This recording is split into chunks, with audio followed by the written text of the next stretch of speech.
विदेशी शासकों में इंडो ग्रीक का अध्ययन करने के बाद आज अध्ययन जो करेंगे किसका किसका, शक का और पहलव का। शक के अंतर्गत याद रखना है, शक जो है भारत में कहाँ से आते हैं, यह जो है बोलन दर्रे से, जो सीरिया के आसपास का क्षेत्र पड़ता है, बोलन दर्रे से भारत की तरफ रुख करता है, वो भी किस तरफ, पश्चिमोत्तर भाग की तरफ, ठीक है। और पश्चिमोत्तर भाग में आने के बाद इसका जो है, अब आगे अगर बात करें इसका दूसरा नाम शक का सीथियन, कौन कहता है सीथियन इसको, जितना भी भारतीय स्रोत है शक को क्या कहता है, सीथियन। उसके बाद जब आगे बढ़ते हैं तो शकों की 5 शाखाएं, कितनी शाखाएं, 5, और पांचों शाखाओं में से क्वेश्चन जो पूछा जाएगा सबसे शक्तिशाली शाखा कौन सा था, पश्चिमी शाखा या पश्चिमी भारत का, ठीक है। जहां का राजा कौन हुआ, जहां का शासक कौन हुआ, नहपान, कौन हुआ, नहपान। उसके आगे जब बढ़ते हैं तो प्रसिद्ध शासकों की बात करते हैं। शकों में 2 ही शासक हुए हैं प्रसिद्ध, पहला हुआ तुम्हारा नहपान, दूसरा रुद्रदामन, ठीक है। नहपान जो है छहरात वंश से संबंधित था, जो कि नासिक के आसपास इसका शासन था। उसके बाद रुद्रदामन जो है यह कादरमक वंश से संबंधित था, बहुत ही तगड़ा क्वेश्चन, कादरमक वंश पूछा जाएगा। रुद्रदामन बहुत ही तगड़ा शासक हुआ, और इसका जो है क्षेत्र कहां पड़ता था, उज्जैन। उसके बाद अगर शासकों की बात करें तो पहला राजा इसका हुआ मोगा या माउस, ठीक है। और इसकी राजधानी कहां थी, तक्षशिला, या इसका स्थान, इसका साम्राज्य कहां था, तक्षशिला में, ठीक है। और यह प्रथम शक शासक हुआ। तो पहले से पूछा जाता है तो अंतिम से पूछा जाता है, या फिर शक्तिशाली से पूछा जाता है। पहला हम देख समझ लो मोगा या माउस, अंतिमा कौन सा हो जाएगा, ठीक है, रुद्र सिंह तृतीय, और इसका शक्तिशाली कौन कौन सा, नहपान और रुद्रदामन।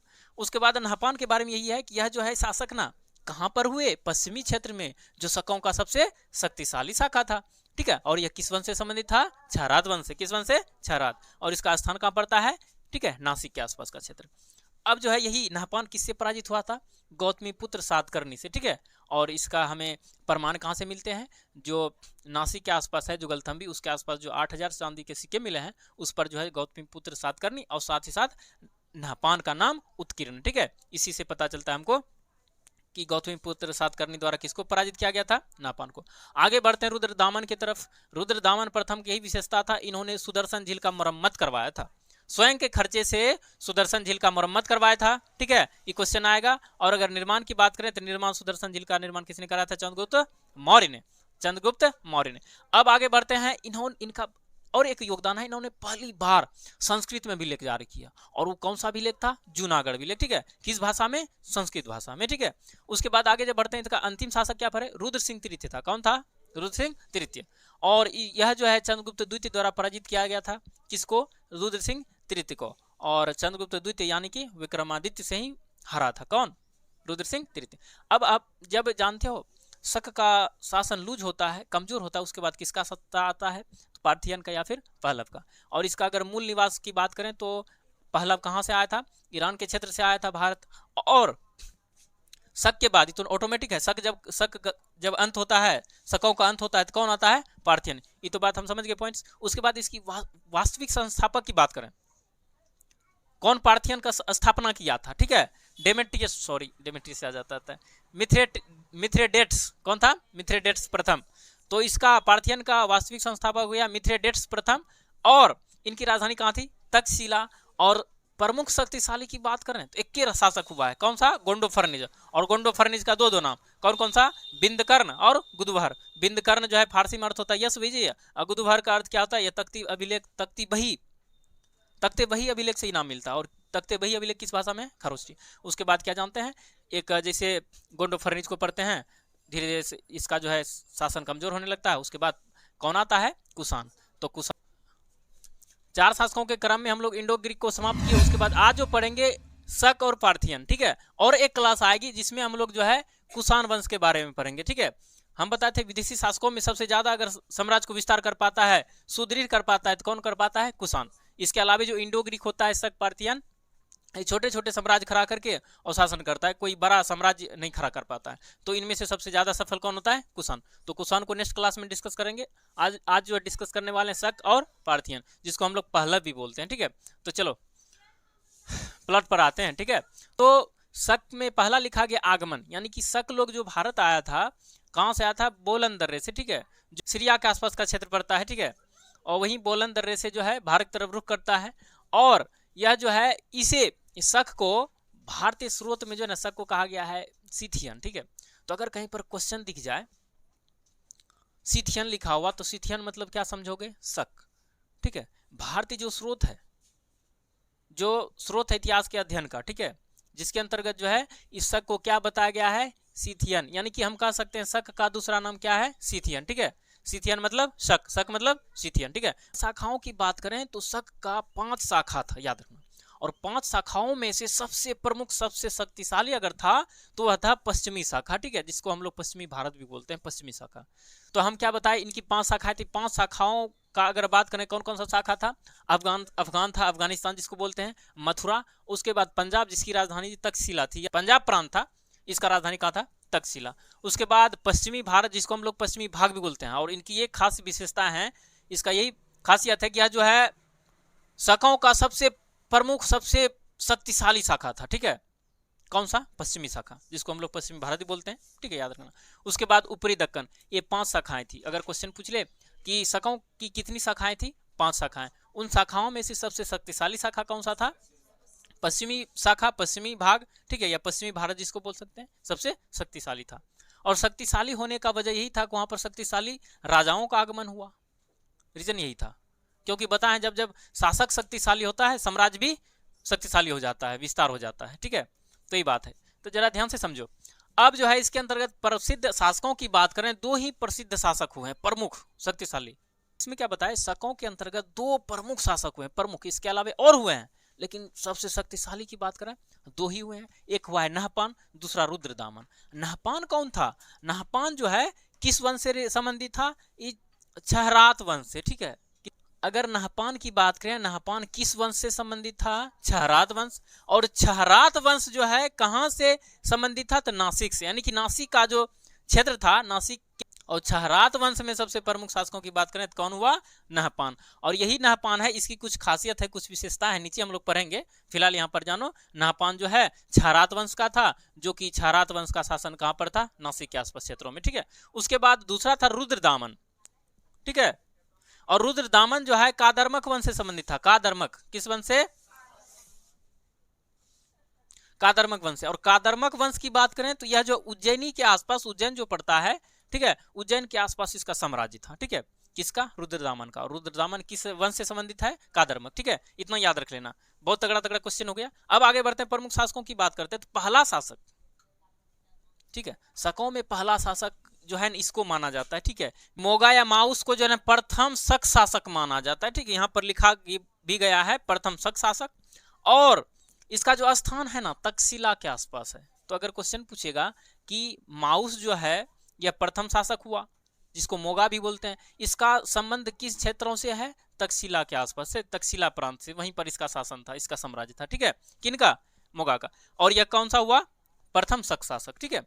उसके बाद नहपान, नहपान के बारे में इतना याद रखना, हम तो बता दें नहपान किस वंश से संबंधित था, ठीक है, छहरात वंश से। और कहां पर इसका साम्राज्य था, नासिक में, ठीक है। तो यहां पर जो है इसका पश्चिमी क्षेत्र, वही नासिक को हम पश्चिमी क्षेत्र बोलते हैं। तो हम क्या बताएं, शाखाओं में सबसे शक्तिशाली शाखा कोई सा हुआ तो कौन हुआ, वो पश्चिमी शाखा। और पश्चिमी शाखा का शासक कौन था, नहपान। इसीलिए चूंकि नहपान शक्तिशाली हुआ, प्रमुख शासक हुआ, इसीलिए वहां जो पश्चिमी शाखा जो है शक्तिशाली बन पाया, ठीक है। उसके अलावा जो है गौतमी पुत्र सातकर्णी से पराजित, याद रखना कि ये जो है नहपान किससे पराजित हुआ था, गौतमी पुत्र सातकर्णी से। आगे बढ़ते हैं रुद्रदामन की तरफ, इससे भी 1-2 क्वेश्चन जो है बार बार पूछा जाता है। रुद्रदामन प्रथम का जो शासनकाल माना जाता है 130 से 150 ईस्वी तक, ठीक है। और सबसे बहुत तगड़ा क्वेश्चन जो इसमें बनेगा कि सुदर्शन झील का मरम्मत किसने करवाया था, तो रुद्रदामन ने, ठीक है। बहुत बार एग्जाम में पूछा गया है, बहुत इंपॉर्टेंट क्वेश्चन है कि किसके द्वारा सुदर्शन झील का निर्माण कराया गया था, तो चंद्रगुप्त मौर्य के द्वारा। और हम बताए थे, जरा याद करो उस क्लास को, हम बताए थे कि चंद्रगुप्त मौर्य जो शासक हुआ, उसका जो राज्यपाल था पुष्यगुप्त, उसके द्वारा ही सुदर्शन झील का निर्माण कराया गया। तो हम कह सकते हैं अरे राज्यपाल वो हुआ तो पैसा कौन दिया, चंद्रगुप्त मौर्य ने दिया होगा। तो कहने का मतलब चंद्रगुप्त मौर्य ने ही सुदर्शन झील का निर्माण करवाया। अरे वो ठेकेदार बन गया तो अलग बात है, ठीक है, नहीं, राज्यपाल जो था पुष्यगुप्त, उसके देखरेख में निर्माण हुआ, लेकिन निर्माण करने का श्रेय किसको जाता है, शासक को ना जाएगा, चंद्रगुप्त मौर्य को। तो इस सुदर्शन झील का निर्माण कौन करवाया था, चंद्रगुप्त मौर्य ने। और यह जो मौर्य वंश का शासक था चंद्रगुप्त मौर्य। और इसका मरम्मत, चूंकि इतना दिन हो गया तो झील जो है टूट फाट गया था, ठीक है, इसका फिर से मुरम्मत कराया किसने, रुद्रदामन में, ठीक है। तो आगे बढ़ते हैं, और इन्होंने इसका जो है रुद्रदामन प्रथम ने जो है पहली बार संस्कृत में अभिलेख जारी किए, ठीक है। कौन सा? जूनागढ़ अभिलेख। कौन सा? जूनागढ़ अभिलेख, संस्कृत में पहला अभिलेख। इससे क्वेश्चन ही बन सकता है कि संस्कृत भाषा में पहला अभिलेख कौन सा है? जूनागढ़ अभिलेख। और संस्कृत में जो है जूनागढ़ अभिलेख है, इसको किसके द्वारा जारी किया गया था? तो रुद्रदामन प्रथम के द्वारा, ठीक है। याद रखना चीजों को। इससे पहले जो है हम जानते थे खरोष्ठी लिपि में ज्यादातर हमें अभिलेख मिले हैं। तो पहली बार संस्कृत भाषा में लेख मिलने का प्रमाण कौन सा है? जूनागढ़ अभिलेख। और जूनागढ़ अभिलेख जो है किसके द्वारा जारी किया गया था? रुद्रदामन प्रथम के द्वारा। अब आगे बढ़ते हैं। इसको अंतिम शासक की बात करें तो अंतिम शासक कौन था? रुद्र सिंह तृतीय, ठीक है। और यह जो है जानते हो रुद्र सिंह तृतीय जो है किसके द्वारा? चंद्रगुप्त द्वितीय द्वारा पराजित हुआ था, जिसको हम लोग विक्रमादित्य भी बोलते हैं, और ये गुप्त वंश का शासक है। इनके द्वारा पराजित कौन हुआ था? रुद्र सिंह तृतीय, ठीक है। तो क्वेश्चन अगर पूछ ले कि रुद्र सिंह तृतीय जो है कौन था? इस शकों में से सबसे अंतिम शासक हुआ, और किनसे पराजित हुआ था? चंद्रगुप्त द्वितीय से, यानी कि विक्रमादित्य से। विक्रमादित्य उनका उपाधि था, जिसे नाम अपना रख लेता कि नहीं रख लेता है। जैसे मान लो अशोक के द्वारा रखा गया प्रियदर्शी, रखा गया कि नहीं रखा गया। उसी तरह से चंद्रगुप्त द्वितीय ने क्या रखा? विक्रमादित्य। तो ये अंतिम शासक भी जान गए, रुद्र सिंह तृतीय। अब आगे हम लोग पढ़ते हैं, ये तुम्हारा हो गया शक का कंप्लीट। अब आगे जो है पार्थियन, पहलव, बहुत ही शॉर्ट में है, जरा समझो इस चीजों को। पार्थियन को हम लोग पहलव भी बोलते हैं, पार्थियन साम्राज्य या फिर पहलव वंश, ठीक है। पार्थियन साम्राज्य या फिर पहलव वंश।